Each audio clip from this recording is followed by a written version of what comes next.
Passei 8 meses nesse sofrimento lá. Sofrimento, dor, que deixam marcas em muitos brasileiros em um país que ainda convive com o passado colonial. Estamos na cidade de Redenção, interior do estado do Ceará.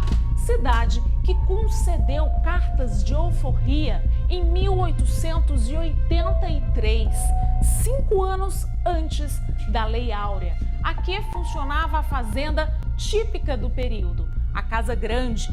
Aqui embaixo funcionava a senzala. De cima, na Casa Grande, os senhores de engenho tinham controle de tudo o que acontecia aqui embaixo, na senzala. Mas o mais interessante é que mesmo o município tendo dado o primeiro passo para a liberdade, a escravidão apenas mudou de forma, ganhou um novo estilo, saiu das senzalas para os campos e as capitais, com máscara de modernidade no ritmo do capitalismo. Sufocados atrás dessa máscara de trabalho moderno, já foram encontrados no Ceará nos últimos 10 anos mais de 500 trabalhadores em situação análoga à do trabalho escravo. Números que deixaram o Estado na 4ª posição do país em números de resgate. Historicamente, o trabalho escravo fez suas vítimas no meio rural, na extração da carnaúba, por exemplo, aqui no Nordeste, e também na cana-de-açúcar. Não é isso, professora?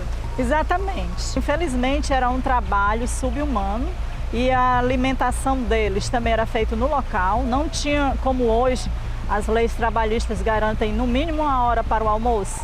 Era almoçar e voltar ao trabalho. Ainda hoje, com tantos direitos assegurados, ainda há empresas, ainda há patrões no país e no mundo que faz esse tipo de coisa, essa prática. E o pior, né, professora? Hoje em dia, esse trabalho escravo também tem saído do meio rural até com bastante velocidade e chegado às capitais, ao meio urbano. Agora, seja trabalho análogo ao trabalho escravo, muito parecido com o que a professora tem nos contado de antigamente, existe uma coisa em comum tanto no campo quanto nas cidades, que é a migração em busca de um trabalho digno.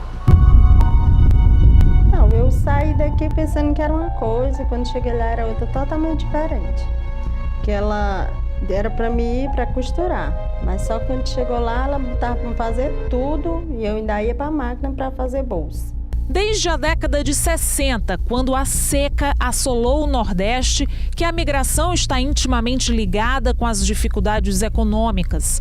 O fenômeno da migração acontece ainda hoje, tanto internas de um município ao outro dentro do mesmo estado, como entre os estados, em geral pela falta de oportunidades de trabalho. Foi o que aconteceu com nossa personagem. Nossa entrevistada, que com medo dos antigos patrões, preferiu não ser identificada, morava aqui próximo na cidade de Baturité, também no interior do estado do Ceará. Ela trabalhava em um ambiente como esse, no campo, mas o dinheiro não era suficiente para a sua sobrevivência. Com o sonho de ajudar a mãe e também os 11 irmãos, ela aceitou uma proposta de emprego em São Paulo. Chegando lá, a verdade desmascarada era outra. Um sofrimento de 8 meses.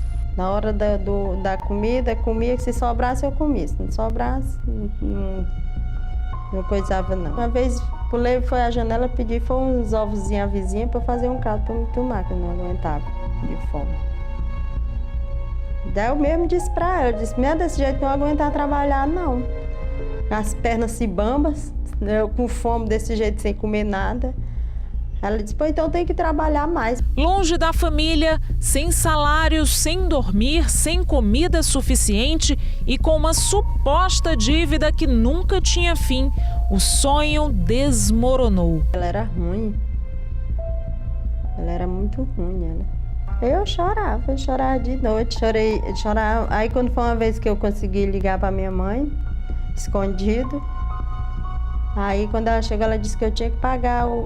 Foi olhar no telefone, tinha o número, que era do Ceará. Assim como nossa personagem, muitos migram de suas cidades, se separam das famílias e do conforto do lar, que em muitos casos, mesmo simples e com dificuldades financeiras, é onde se mantém a dignidade, o respeito e amor.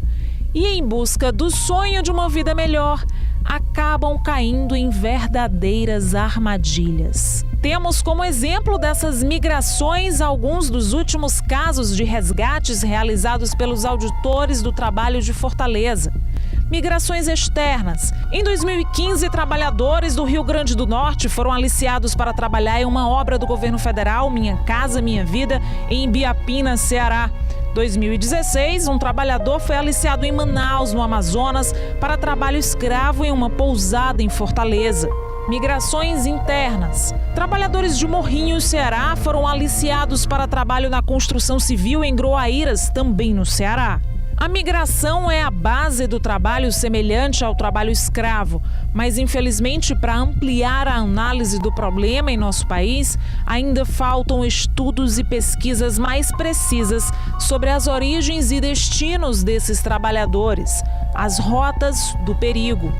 Mas enquanto não se criam mais ferramentas para a prevenção desse trabalho análogo ao escravo, e o povo ainda passa fome, sede e inúmeras necessidades, acabando assim se sujeitando aos aliciadores, o trabalho de inteligência dos auditores fiscais prossegue para tentar frear a desumanidade no país. O que mais chama atenção é a forma como o trabalhador é tratado. Ele não é tratado como um ser humano, ele é tratado como uma pessoa descartada, um ser descartado, uma coisa que é submetida a qualquer situação, a beber água contaminada, a comer uma comida estragada, a dormir ao relento.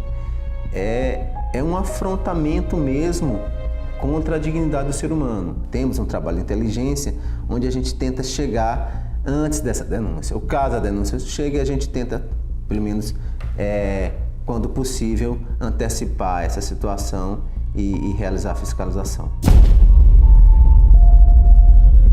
Dormir, quando for para dar um cochilo, era no sofá que tinha na sala, assim, onde os cachorros ficavam. Nossa cearense aprisionada em uma situação de servidão forçada só conseguiu voltar a sonhar quando fugiu do empregador. Meu sonho era estudar, ter minha casa, ajudar minha mãe, porque a gente era muito pobre e ela tinha 12 filhos. Com sorte, ela conseguiu fugir. Entretanto, muitos outros não conseguem escapar das mãos do empregador ou até não têm noção de que estão exercendo uma atividade que fere não só os direitos trabalhistas, como também os direitos humanos.